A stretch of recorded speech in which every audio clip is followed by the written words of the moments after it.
Friends, we have officially been together, I don't know if you know it or not, we've officially been together for about 18 months. That's a long time. Sometimes Pastor Greg will say to me, it seems like you've been here at least 5 years. And I'm never sure how to take that. But it's actually only been 18 months. In those 18 months, though, I was thinking about it over Christmas when I took some time off. We have watched the Lord do amazing and incredible work in our midst. Now, I know that God did that work long before I got here, but it's the only part I got to see. In the last 18 months, we have watched God grow us internally as He's worked us towards a place where we could actually say we are one church, united, and we actually love each other.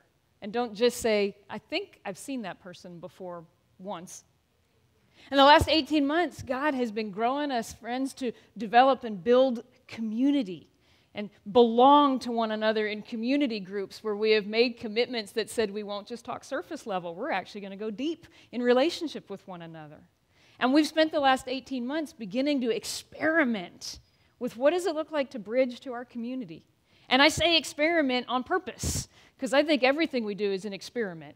You try it, and you say what works really well, and you build on that, and you say what doesn't, and you say, cool, don't do that one again.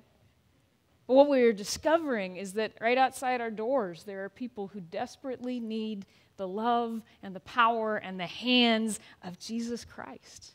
We're watching God do cool stuff around here, friends. And I'm excited because I happen to believe that God has us at a strategic location, right here physically at 2025 Market Street, for a strategic moment in history. And I don't think that it's anything new. Last Saturday, Richard Zaleko was giving me a history lesson, which I'll be honest, I don't always enjoy, history in general. But this one was a good lesson. He's given me a lesson about this block. This very block, this very location, for way more than 100 years, the Lord has looked and said, this is a strategic place for which ministry is going to take place in this community. Did you know that 150 years ago, this place, actually I think our parking lot, was a church of God? Right? That people came together and said, we're committed to the absolute belief that the Lord desires that Camp Hill would know Jesus Christ. And so Church of God was planted here. And after them, Camp Hill United Methodist Church, you know them as Chum, just down the road, right? They met in what we call Davidson Chapel because they said, we know that in this place, at this moment, God is doing something here in Camp Hill. And when God invited them to purchase property a couple of blocks away, a group of folks, 61 years ago, some of you were here. I won't name you. Some of you were here in utero, no less. 61 years ago, a group of people heard the Lord say, I want to do a work in Camp Hill. I want to connect with this community. I want this people to know me. And so you said yes. I think God's been being strategic about this location, this place, for a really long time. And I guess I'm not surprised that He's still doing amazing things here. And it is the fact that God has been, and I think is still doing something strategic from this place and this people and this community that has us talking about the beautiful, messy gospel, specifically in 1 Corinthians. Because you know, the city of Corinth, that's located right there. The city of Corinth was this incredibly strategic location, friends. This is the reason why Paul spent 18 months right there, hanging out in Corinth. Corinth, you can see, is the city in Greece, and it's right at the corner of that isthmus that leads you down into the Peloponnesian whatever. Corinth has control of both bodies of water on both sides of the isthmus. That means it was a booming place of commerce. And in 44 BC, the Romans repopulated the city of Corinth. They sent slaves and freedmen, or people who had been born slaves and were given their freedom, and they populated the city of Corinth, and they said, work real hard and build it up, and you can become something. Corinth was known for the people who came and went, right? Ships would show up, people would be there for a day, a week, a month, a year, and then they would go back home. And so Paul said, that's where I'm planting a church. I'm going to spend 18 months pouring into the people who live in Corinth, and I'm going to share with them what he calls the message of the cross. Matter of fact, Paul says later on in 1 Corinthians, he says, the only thing I did for 18 months was preach Jesus Christ and him crucified. That's kind of like when people tell me, Pastor, all your sermons are about Jesus. I'm like, I don't know what you meant by that, but I think that's good. Paul says that's all he did for 18 months. And for those 18 months, the people in Corinth began to hear and encounter a gospel. They heard a message that I think scandalized them. Because that's what the message of the cross does. The message of the cross is scandalous in the best way. You know, a really good scandal exposes what's a lie and shows you what's the truth. A really good scandal reorients priorities. It'll turn your world upside down. And Paul went to Corinth and he preached the scandalous message of the cross. And a church took off. You read 1 Corinthians, and I'll tell you, this church is a mess. But this church is also a church that's growing. It's partly why they're a mess. It's a church with people of all different ethnicities and races. You get both genders represented. You've got people who are really, really rich and people who are really, really poor. You get folks who are being brought out of incredibly messy backgrounds, and they're struggling with how to change. And you've got people who have been good their whole lives and have forgotten that they need Jesus too. This church is a mess, but it's a mess because it's filled with people who got scandalized by the cross. Now, after 18 months, Paul had to leave Corinth. And about 5 years later, somewhere thereabouts, he gets word that church that had once been so scandalized by the cross of Jesus Christ that the only thing they wanted to do was reach Corinth with the name of Jesus. This church is now, 5 years later, splitting up. You read earlier than where Kath read for us today in 1 Corinthians 1, and you read Paul, and he says, it has been reported to me that you as a church are a bunch of factions. You got this group over here that says, I follow this person, and this group over here that says, yeah, well, we like this, and this group over here who's fighting with that one. And we've ended up, he says, with a church that's forgotten the scandalous message of the cross. And so instead of remembering why they exist, they're too busy fighting each other on the inside. We read 1 Corinthians, friends, and you read Paul saying to the church in Corinth, I called you and I told you that you are the body of Jesus Christ, his hands and feet to the community. And you're taking them same hands and feet and you're beating each other up. He'll say to the church in Corinth, I called you and I told you you are the temple of God. You are supposed to walk in Corinth and people look at you and say you look and smell and act different than anybody we've ever met. And he says, you look like every other temple in Corinth.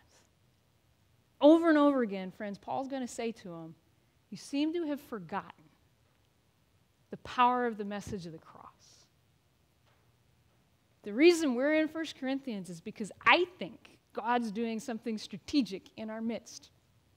And I know that we're like every other church. 61 years ago, people came here scandalized by the message of the cross, and you knew why you were here. 30 years ago, I got scandalized by the cross, and I knew why I existed. And I forget. I forget the power of the message of the cross. And sometimes, friends, we just need to be reminded, to be re-scandalized by what it is that Jesus did. So Paul tells us this. Verse 18 of chapter 1, he says that the message of the cross, the message of God taking on flesh, the message of the Creator being crucified by His creation, he says that message is foolishness to those who are perishing. But to us who are being saved, the message of the cross is the power of God. Did you catch that? He says there's two kinds of people, those who are perishing and those who are being saved, and that we respond to the message differently. For some, the message of the cross is just foolishness. To others, it is the power of God, the power that can take different people who would not be friends otherwise and galvanize them around one purpose. Now, later in this passage, Paul kind of builds and he expands on what he means by those who are perishing and how they see the message of the cross. And he talked about it in two different ways, Jews and Greeks, which would have made sense in his context, right? That'd be kind of like saying Americans and everybody else, Christians and everybody else, Jews and Greeks. So he's saying when people who encounter the cross, whether they came from a Jewish background or a Greco-Roman background, he says they're going to hear this message, and sometimes we hear the message of the cross, and he says Jews heard the message of the cross, and they said, that's a stumbling block, right? That they would hear what Jesus did, that God took on flesh, and he says to the Jewish mindset, the very cross was the thing that tripped them up and would keep him away from Jesus. That is that maybe the Jewish folks would look and say, and maybe some of us look and say, some of the people you know look and say, I like Jesus. I like what Jesus teaches. I like his words. I like his ideas. I like the miracles. I would love for him to heal. But this whole idea that God would enter into the mess that is this world and God himself would choose to die. And not just die anyway. You know, today we have crosses everywhere. They hang around my neck, as a matter of fact. Has, since my mom gave that to me when I was 16. But you didn't see a cross anywhere. You didn't even see a cross in a church until the 4th century after Jesus died. 400 years after he died, friends. Because the cross was offensive. The cross was not pretty jewelry you put around your neck or some lovely adornment for a building or a steeple. The cross was where rebels were sent to be punished. So for the Jewish people of Paul's day and age, when they heard that God would die a rebel's death, they said, no, that can't be true. The message of the cross is the one thing that trips us up and would keep us away from Jesus. Some of them also would have said, you know, there has to be another way. There's got to be something other than me putting my full faith in Jesus Christ and what he did on the cross that's going to allow me to be saved and brought into reconciled relationship with God the Father. Maybe I can just work really hard and I'll get there. Some of us here, at one point, were scandalized by the incredible truth that God took on flesh and he died your death so you could be brought into relationship with God the Father. And somewhere along the lines, we're not scandalized anymore. The cross is nothing more than a stumbling block. It's this thing that sort of gets in our way of people, good people, who ought to be able to just work really hard. And you know it. You know when a church has decided that the cross is a stumbling block. Because that's when groups of people have time to get in the corner and point fingers at other groups of people and say their sin is worse than my sin. And we have time to look at one another and say, well, they do that thing and that's really annoying. And we're obsessed with somebody else's sin instead of our own. That's when you know the cross is nothing more than a stumbling block to you. That's when you know that we as a church think, just work real hard, be real good. You don't actually need the message of the cross.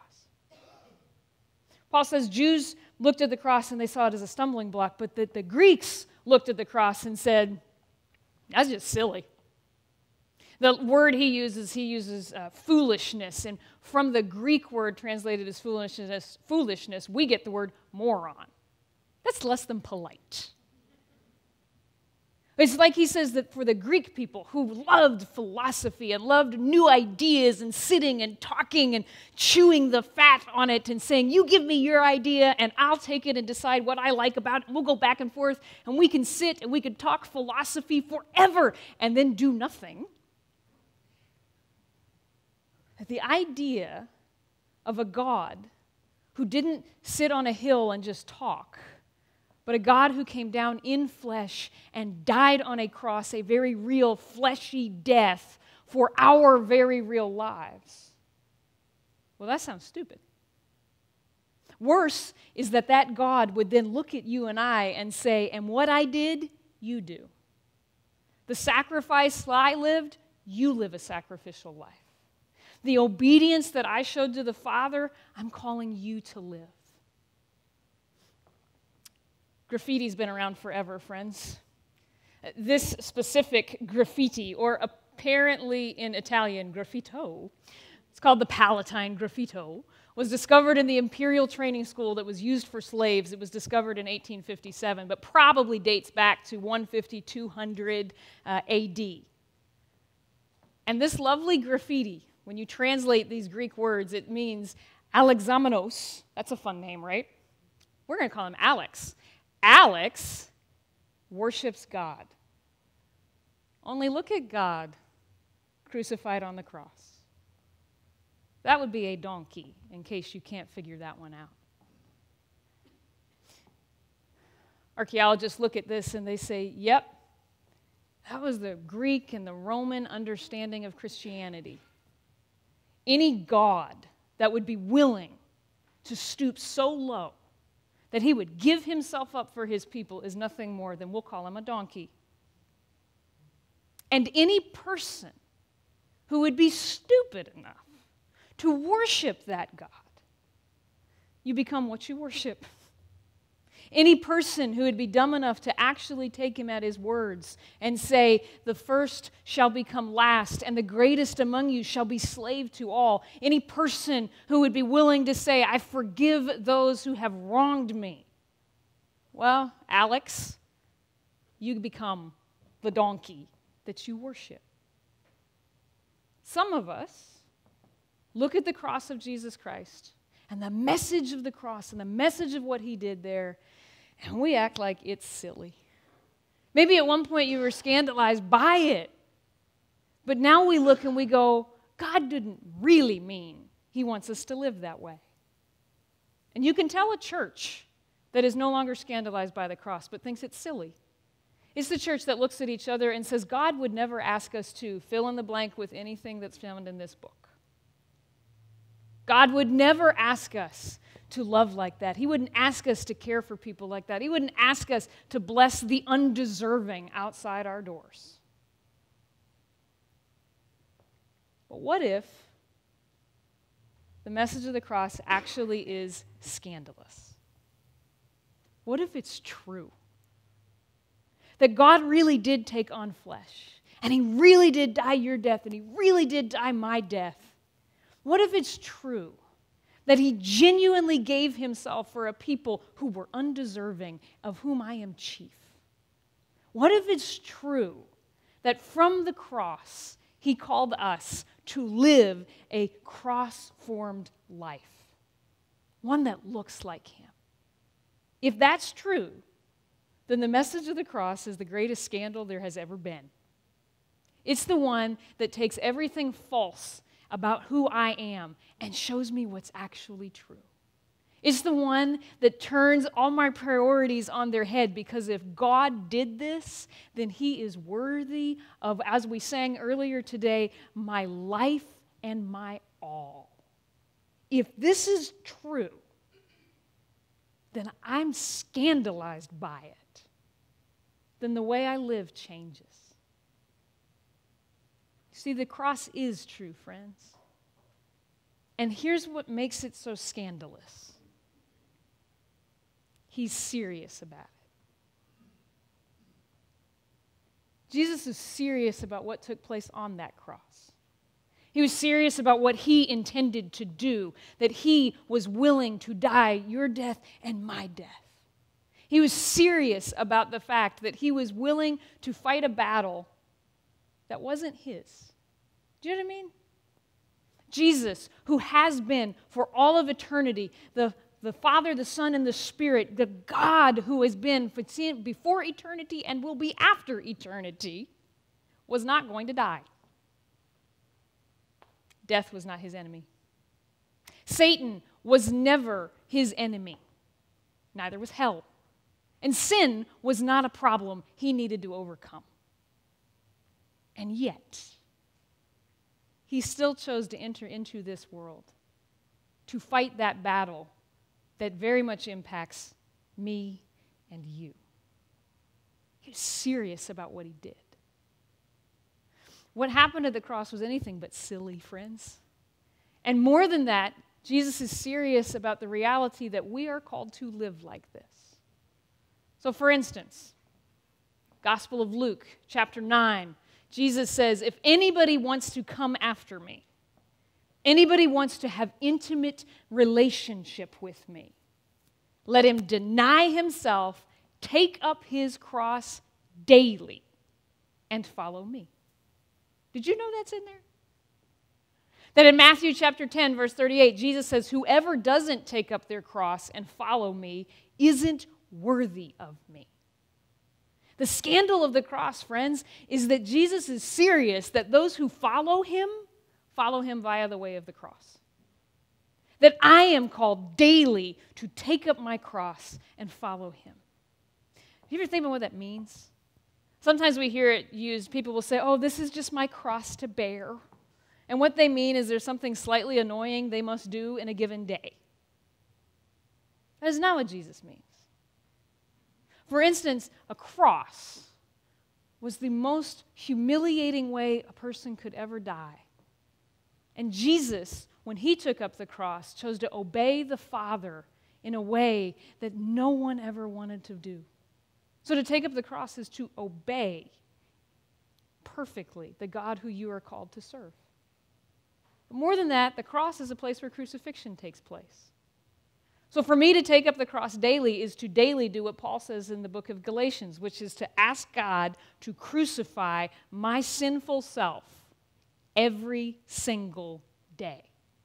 It is to come before the Lord and say, I want to die to my old way of life, leave it on that cross, and I'm choosing to follow you. To take up our cross every day is to do what Jesus did. It is to look at the people in front of us and say, even if it's not my battle, I'm going to fight it with you because I want you to encounter Jesus.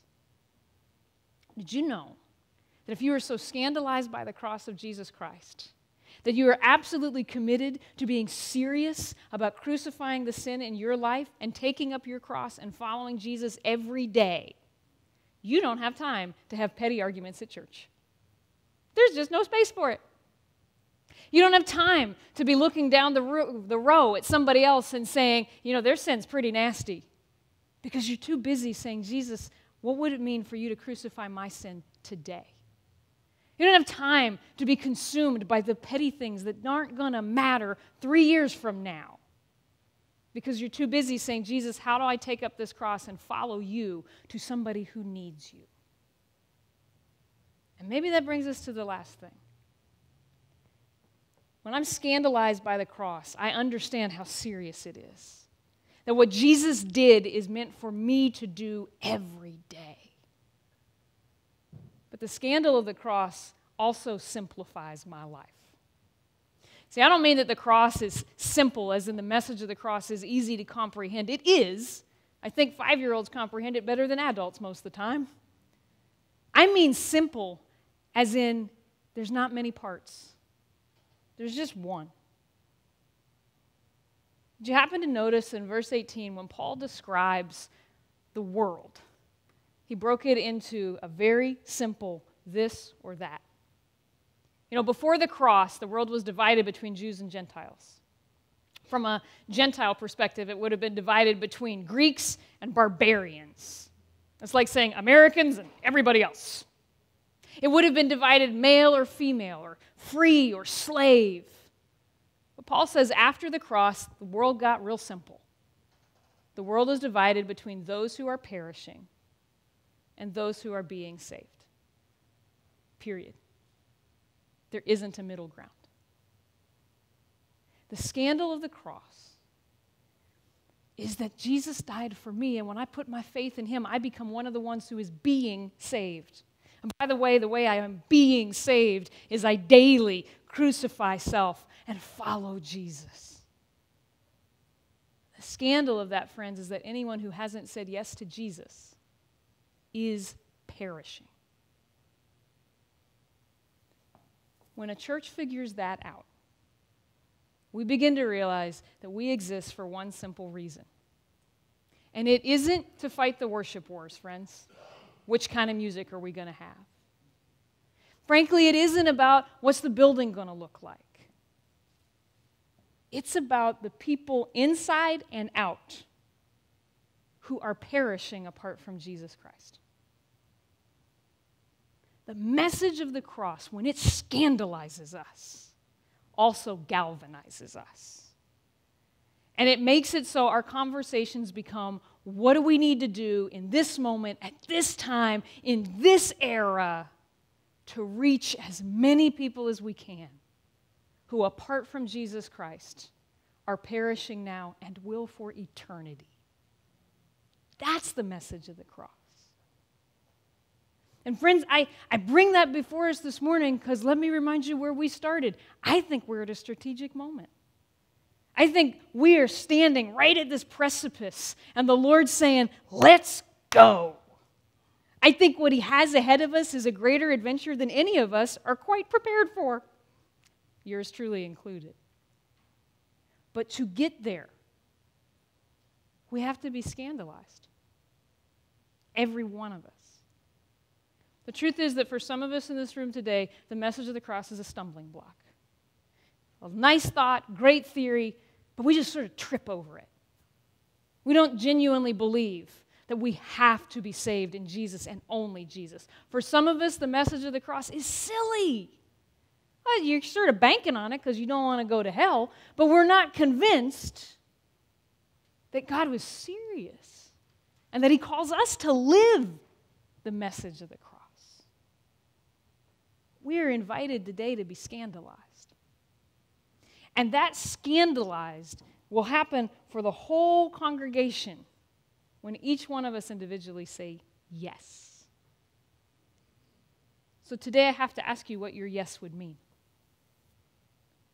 Is your yes, Jesus, I choose to receive the scandal that is the glory of the message of the cross, going to be that you say, I'm going to take it seriously? What would that mean then? For you to say to Jesus every day, I choose. I'm going to take up my cross. And you crucify my old self and those old ways of life, they don't get to continue. What would it mean for you to say, Jesus, today I take up the cross the way that you did. And I choose to sacrifice for others that they would encounter you? What will it mean for those of us who need to say, yes, I believe, Jesus, that the cross is simple? That the world just got divided into those who are being saved and those who are perishing. And everything I do is about that. If we as individuals can say yes to being scandalized, then friends, we as a church will discover we're having very different conversations around here. Because suddenly the message of the cross becomes the only thing that matters.